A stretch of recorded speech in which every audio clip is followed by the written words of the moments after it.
Hey, Robbins here, founder of TechnologyMarketingToolkit.com, where we specialize in working with managed service providers, VARs, IT service companies to get more customers and better quality ones. And in this video, I'm going to be talking about something that's extremely important to anybody who wants to go out and get more and better quality customers. And that is, how do you build a responsive list? That's the key word here, is responsive, because if you're going to go out to market your services, you need somebody to send your marketing to. And in order to do that, you need a list. Now, some marketing doesn't require a list. Like if you're doing Google AdWords, or if you're on LinkedIn and you're running ads on LinkedIn or Facebook ads, or you're running radio ads, you're not getting a list. Basically, you're advertising in these areas, and hopefully you're using direct response marketing to generate leads coming back in. That's a key thing, using direct response. But if you're going to be doing email marketing or telemarketing or direct mail, which is direct marketing, you want to have a list, and a list of qualified prospects who are interested in what you have to say. Because if you think about this, marketing success, if it was 100%, about 50% of the success of any marketing campaigns is dependent on the quality and the responsiveness of the list. And a lot of the responsiveness has to do with making sure you're targeting the right people with the right message, and it's also the relationship that list has with you.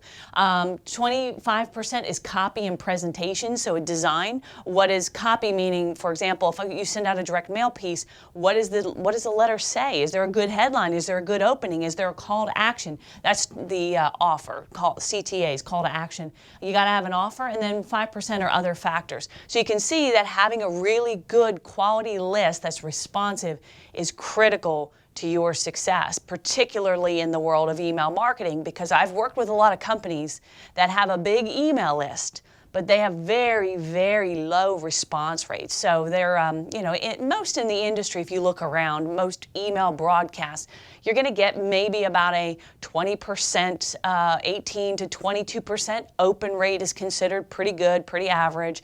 About a 2 to 3%, 5% maybe click-through rate is considered pretty good or average. And then depending on the site, that once they get there, the conversion can be anywhere from 20%, 30%, 50%, again, depending on whether that matches up perfectly or not. All right, so the thing you got to realize, though, if you want that, great lists are built, they're not bought. And here's what I mean by that.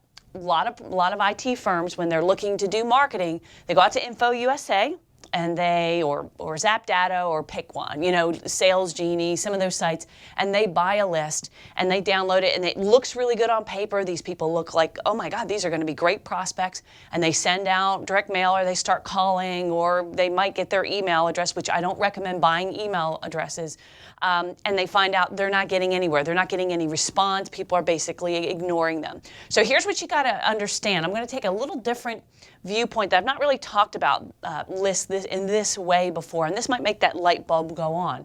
But there's two ways to build a list, okay? One is I'm calling a forced get, and one is a consensual get, okay? Now, as you might think, consensual is going to be better. By forced get, what I mean is you have somehow obtained that prospect's name, phone number, mailing address, maybe even their email address, and they did not give it to you. They didn't hand you a business card. They didn't opt in on your website. That's called a forced get. Now, in some cases you need that. So like, for example, if we were marketing to, let's say, medical firms in the Nashville area, or hospitals in the Nashville area, you're not going to you've got to work on getting consent from the decision makers of those entities in order to be on your list. So in the beginning, you might compile a list by either online directories, or by telemarketing or networking, or however you might compile that through a forced get, so you can do direct response marketing, direct mail, telemarketing, etc.,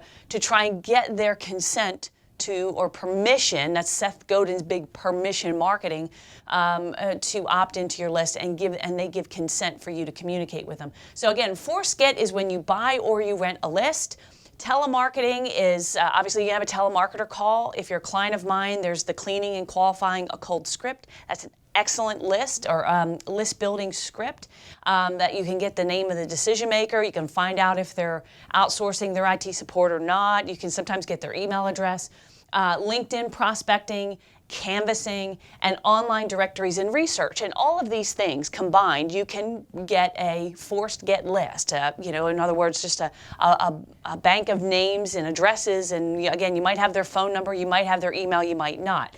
A consensual get is much better. And you're going to find that if you had two lists and one you just compiled it by the means I showed you, and one was compiled by using direct response marketing to a list to get people to respond, that's a lead, to say, hey, I want to be on your webinar, I want to download this white paper, or I want to meet with you, I want a free IT assessment and consultation or something like that. You're going to find that this consensual list, which is a direct response list, is going to be far, far better. You're going to get better response, better buy, everything else. So this is what you really want to build, okay? So hear me out. Again, the forced get list, you might have to compile that in order to do direct response to get the consensual get. And when someone opts in on your website, that they're giving you consent. They're saying, I'm interested, I want to get whatever it is on that site, whether it's a free report, a video, an audio, or whatever. So they opt in some manner on your website, even subscribing to your newsletter.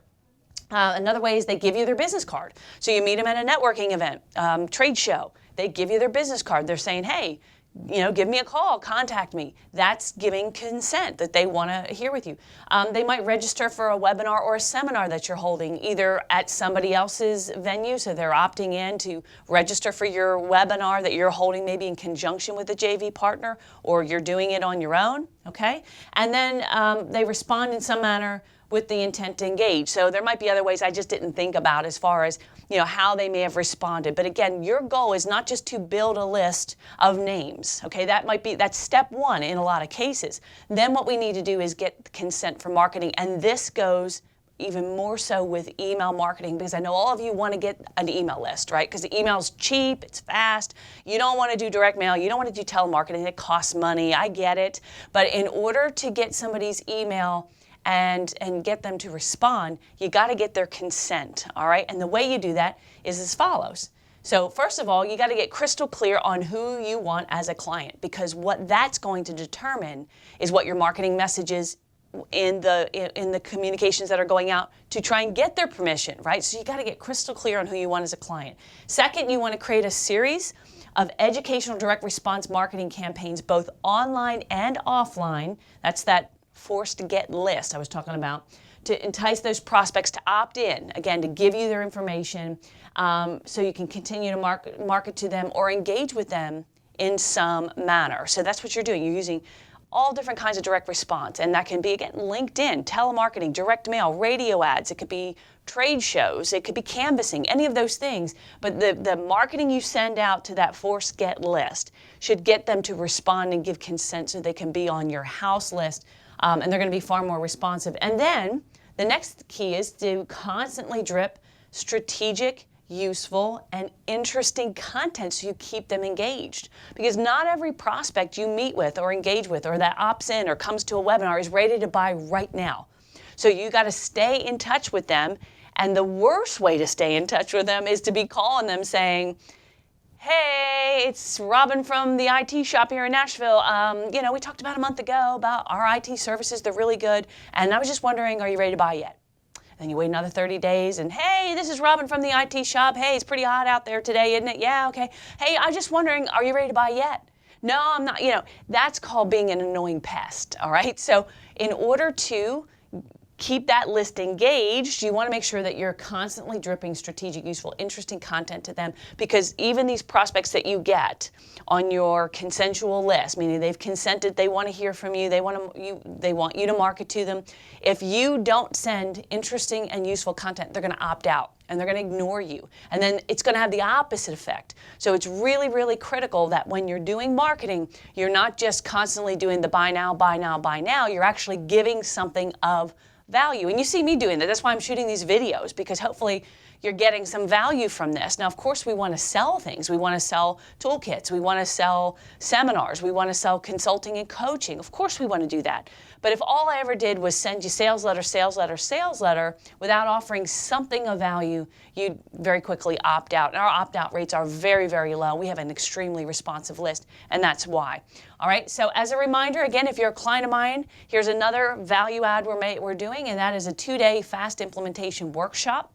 We're doing 6 of these all across the country. It's 2 full days of working on the marketing. We're going to actually help you implement the toolkit or the blueprint or the marketing that you know you need, but you still haven't implemented yet. And we're going to be working on things like how to define your target market, to clarify that, how to define a unique selling proposition. We're going to do extensive sales training. So I'm going to show you how to close sales faster and easier with less angst and a host of other things. So make sure you get over to itmarketingroadshow.com, register. They're free if you're a client of mine. If you're not a client of mine, we can fix that too, okay? But if you're a client of mine, definitely get over to one of these events and register and join me at that, okay? See you at the event.